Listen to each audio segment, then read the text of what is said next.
এদেরকে দেখেই বুঝতে পারছেন যে এরা ঠিকমতো ঘুমায় নাই, সবকটার মুখের দিকে তাকানো যাচ্ছে না। সারা রাত সবগুলা হই হুল্লোড় করছে, গান গাইছে, চিল্লাচিল্লি করছে, এবং ওদের শব্দে আমিও ঘুমাইতে পারি নাই। আমি ছিলাম পাশের রুমে। আমি ইচ্ছা করে ওদের সাথে ওই রুমে যাইনি, কারণ আমি জানি যে ওই রুমে যদি আমি যাই আমার ঘুমটার 12টা বাজবে। আর তার থেকে বড় কথা, আজকে সারাদিন আমাদের ফিল্ডে থাকতে হবে।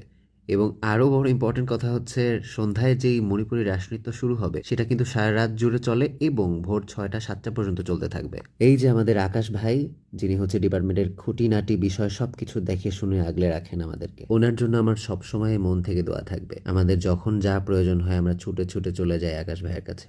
আমার বারবার মনে হচ্ছিল সকাল সকাল অন টাইমে রেডি হয়ে আমি ভুলই করেছি মনে হয়, সেই তো সবার জন্য লেট হচ্ছে। তাছাড়া যেই জায়গাটাতে আমরা যাব, মণিপুরি রাসনৃত্য যেখানে হবে, আমাদের গেস্ট হাউস থেকে সেটা প্রায় 1 ঘন্টার ডিস্টেন্স। আর দেশের বিভিন্ন প্রান্ত থেকে অনেক মানুষ আসে ওখানে দেখতে, আর প্রচণ্ড ভিড় হবে। সো আমরা যদি আগে আগে না বের হই তাহলে আমরাও জায়গা পাবো না। বাট ট্রাস্ট মি, আমি একটুও বিরক্ত হচ্ছিলাম না। সূর্যের এই মৃদু আলোয় আমি এই জায়গাটাকে বেশ উপভোগ করছিলাম।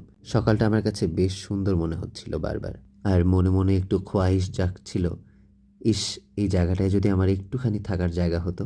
এই স্মৃতিগুলোর কথা মনে করে আমরা এখনো বন্ধুরা বলি একসাথে বসে যে, ইস, এই জায়গাটা যদি আরেকবার যাওয়ার সুযোগ হতো সবাই মিলে।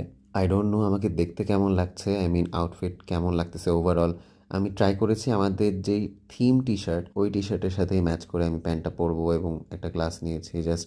আর গলায় যেটা দেখতে পাচ্ছেন এটা তো পুণ্য আপুর পেজ থেকে, সো উনি আমাকে গিফট করেছিলেন বোকা বাক্স লেখা এই লকেটটা, আমার খুব পছন্দের। আর কাঁধের এই ব্যাগটা তো ম্যান্ডেটরি। ব্যাগের মধ্যে আমার খাতা, কলম, ওয়ালেট, পানির বোতল, লিপ বাম, শীতের কাপড়, আরও ইম্পর্টেন্ট জিনিসপত্র সব নিয়েছি।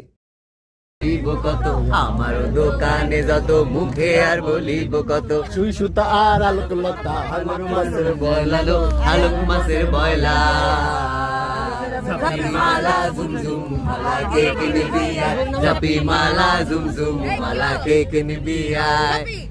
তো এই ভিডিওটা আর বড় করছি না, এর পরের পার্টে দেখাবো যে অ্যাকচুয়ালি মণিপুরি রাসনৃত্যের বিষয়গুলো কেমন হয়ে থাকে। এই যে ইরা ম্যাম এখানে বসে উনি সব কিছু টুকে নিচ্ছেন, ইচ অ্যান্ড এভরি ডিটেল। আমাদের পারফরমেন্স আমরা যেটা করব ডিপার্টমেন্টে গিয়ে, সেটা এই আঙ্গিকেই করব এবং এই রীতি ধরেই করব। আমি জাস্ট একটুখানি ক্যামেরা ঘুরিয়ে ঘুরিয়ে আপনাদেরকে দেখাচ্ছি যে মানুষের ভিড় কতখানি। আই মিন বসার তো জায়গা নাই, নট ইভেন দাঁড়িয়েও, মানে দাঁড়িয়েও মানুষ দেখতে পাচ্ছে না এমন জায়গাটুকুও নাই। এত ভিড় হয় এইগুলো দেখার জন্য মানুষের। কেমন লাগলো ভিডিওটা অবশ্যই কমেন্ট করে জানাবেন এবং see you in the next video. Bye by.